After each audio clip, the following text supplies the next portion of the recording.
The 48-hour thing is pretty accurate. You know, if you don't get something within 48 hours or so, chances of getting something, you know, in the next 48 hours get further and further away. The Department of Justice reports only around 7% of police departments have cold case units, even though Florida ranks 6th in the nation for these cases, with more than 20,000 unsolved crimes, according to Project Cold Case. Now, Southwest Florida does have 2 special units whose sole job is closing these cases. NBC2's Samantha Serban sat down with detectives hoping to inspire other agencies to take on the task. Sharon Gill, Danielle Blackburn, Prentice Battle, Desmond Jones.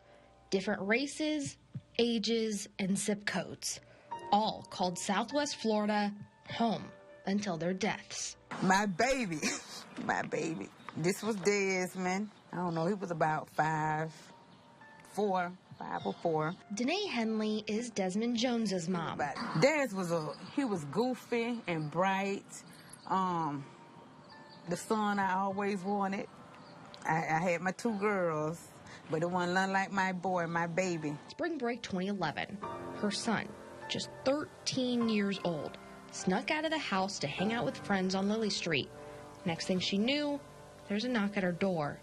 Des was shot. Once the coroner finally came and took the sheet off of him, and I seen them shoes, and I just broke down crying. It was devastating. That April 27th, 2011 was the worstest day of my life. Since then, Danae's waited,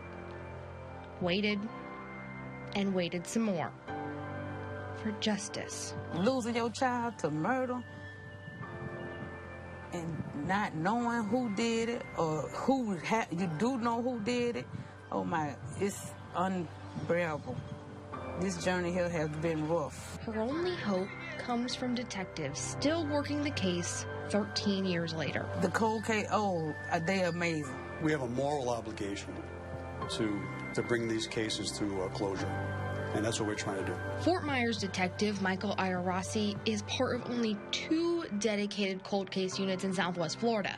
The other, the original, created back in 2009 in Charlotte County. Our unit is rare in this country. There are a lot of agencies that have designated cold case detectives or investigators, but they work full-time and they are active and they get pulled off for cases that come in the door.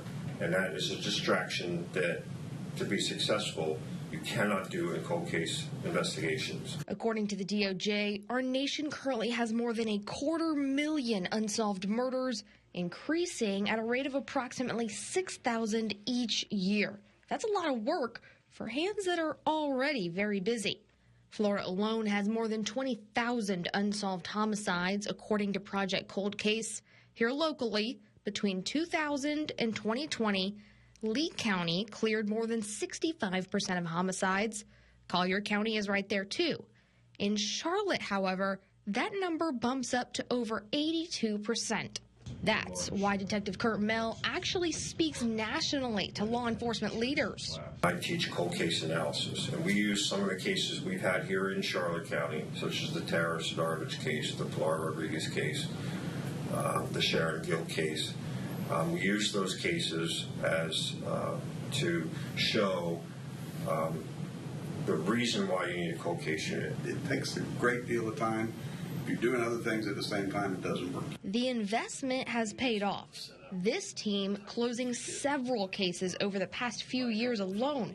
The same success is found in Fort Myers. Fort Myers, unfortunately, probably has the largest cold case caseload in the 20th Circuit area. We started out with roughly 150 cases, and over the years, we've probably cleared about 20. They're hoping to add Des to that list, but as time passes, one thing stands in their way. Having the people that were witness to it actually come forward and say, this is who it was, I saw this, and I will testify to this, is very challenging. The fear level down here for the witnesses, they're intimidated, they don't want to cooperate. Basically, they're in fear of their lives, and that serves as a major roadblock to what we're trying to do. People just need to speak up. If they see, they need to speak up, tell what they saw.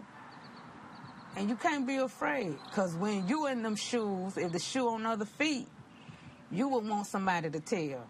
You would want somebody to help your family get justice for their loved one. Reporting for NBC2. I hope one day that I will see justice for Dez. I will. I'm hoping. I'm always praying. I'm Samantha Serban.